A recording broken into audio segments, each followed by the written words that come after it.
രാഹുൽ മാങ്കൂട്ടത്തിലിന്റെ കേസിനെയും ദിലീപ് പ്രതിചേർക്കപ്പെട്ട നടി ആക്രമിക്കപ്പെട്ട കേസും സമാനമാണെന്ന് പറഞ്ഞ രാഹുൽ ഈശ്വറിനെതിരെ വിമർശനവുമായി സംവിധായകൻ ബൈജു കൊട്ടാരക്കൽ. നാട്ടില എന്ത് കേസ് ഉണ്ടായാലും നടി ആക്രമിക്കപ്പെട്ട കേസുമായി കൂട്ടിക്കെട്ടി അയാളെ വെളുപ്പിച്ച് എടുക്കാം എന്നാണ് രാഹുൽ കരുതുന്നതെങ്കിൽ അത് നടക്കില്ലെന്നും ബൈജു കൊട്ടാരക്കര പറയുന്നു.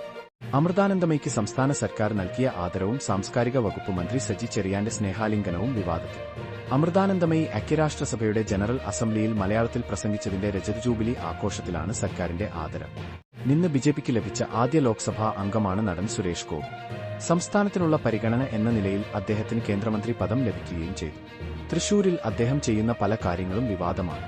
സ്വർണ്ണ കിരീടം മുതൽ വോട്ട് ചേർത്തൽ തൊട്ട് കലുങ്ക് ചർച്ച വരെ ഇതിൽപ്പെടും. ഭാവിയിൽ സ്വർണത്തിനുണ്ടാകുന്ന വിലക്കയറ്റത്തിൽ നിന്നും രക്ഷനേടാൻ സാധാരണക്കാർക്ക് സഹായകരമാകുന്ന സംവിധാനമാണ് മുൻകൂട്ടിയുള്ള ബുക്കിംഗ്. ഒരു നിശ്ചിത തുക നൽകി ആവശ്യമായ സ്വർണം ബുക്ക് ചെയ്താൽ നമുക്ക് വേണ്ട ദിവസം ബുക്കിംഗ് സമയത്തെ നിരക്കിൽ തന്നെ സ്വർണം ലഭിക്കുന്ന രീതിയിലാണ് ഇത്. തമിഴ്നാട്ടിൽ നടന് വിജയ് നയിച്ച തമിഴക വെട്രിക്കഴകത്തിന്റെ ടിവികെ റാലി വൻ ദുരന്തത്തിൽ കലാശിച്ചു. ദിക്കിലും തിരക്കിലും 36 പേര് മരിച്ചു.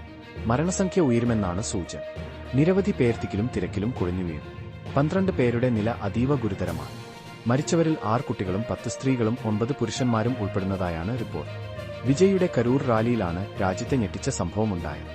നടന് വിജയ് നേതൃത്വം നൽകുന്ന തമിഴക വെട്രിക്കഴകം സംഘടിപ്പിച്ച റാലി വലിയ ദുരന്തമായി മാറി. ഗരൂരിൽ സംഘടിപ്പിച്ച റാലിയിൽ വിജയിയെ കാണാനുള്ള തിക്കിലും തിരക്കിലും പെട്ട് 33 പേരാണ് മരിച്ചത്. 6 കുട്ടികളും 10 സ്ത്രീകൾ മരിച്ചവരിൽ ഉൾപ്പെടുന്നു. മരണസംഖ്യ ഇനിയും ഉയരുമെന്നാണ് ആശുപത്രികളിൽ നിന്നുള്ള വിവരം. 12 പേരുടെ നില അതീവ ഗുരുതരമാണ് അറിയുന്നത്. എല്ലാ സുരക്ഷാ മാനദണ്ഡങ്ങളും തെറ്റിച്ചാണ് റാലി നടത്തിയതെന്ന വിമർശനം ശക്തമാണ്. എ ലവ് മുഹമ്മദ് എന്ന നബിദിന പ്രചാരണത്തെ തുടർന്നുണ്ടായ സംഘർഷത്തിൽ ഉത്തർപ്രദേശിൽ നിരവധി കേസുകളും അറസ്റ്റും. ഇത്തിഹാദെ മില്ലത്ത് കൌൺസിൽ ചെയർമാൻ മൌലാന തൗഖീർ റാസ ഉൾപ്പെടെയുള്ളവരെ അറസ്റ്റ് ചെയ്തു. മുസ്ലിം പണ്ഡിതന്റെ അറസ്റ്റിനെ വിമർശിച്ച് സമാജ്വാദി പാർട്ടി നേതാക്കൾ ഉൾപ്പെടെ രംഗത്തുവന്നു. പാകിസ്ഥാൻ പ്രധാനമന്ത്രി ഷെരീഫിന്റെ ഭീഷണികൾക്ക് മറുപടിയുമായി ഇന്ത്യ. ഐക്യരാഷ്ട്രസഭയുടെ പൊതുസഭയിൽ മറുപടി പറയാനുള്ള അവകാശം വിനിയോഗിച്ച ഇന്ത്യ വീണ്ടും ഭീകരതയെ മഹത്വവൽക്കരിച്ച പാകിസ്ഥാൻ പ്രധാനമന്ത്രിയുടേത് അസംബന്ധ നാടകമായിരുന്നു എന്നാണ് വിശേഷിപ്പിച്ചത്.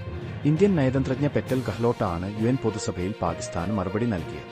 ബോളിവുഡിൽ സമീപകാലത്തായി അധികം ഹിറ്റുകൾ ഇല്ലെങ്കിലും ഈ യുവനടൻ കിങ് ഖാനെയും അക്ഷയ് കുമാറിനെയുമൊക്കെ മറികടന്ന് മുന്നിലെത്തിയിരിക്കുകയാണ്. ഹോളിവുഡിലെ ഏറ്റവും ഉയർന്ന ബ്രാൻഡ് മൂല്യമുള്ള താരം രൺവീർ സിംഗാണ്. ചില്ലറ തുകയല്ല, 1500 കോടി രൂപയാണ് രൺവീർ സിംഗിന്റെ ബ്രാൻഡ് മൂല്യം. അടുത്ത കാലത്തായി വമ്പൻ ഹിറ്റുകൾ ഒന്നുമില്ലാതെയാണ് ഈ നേട്ടം എന്നതാണ് ശ്രദ്ധേയം.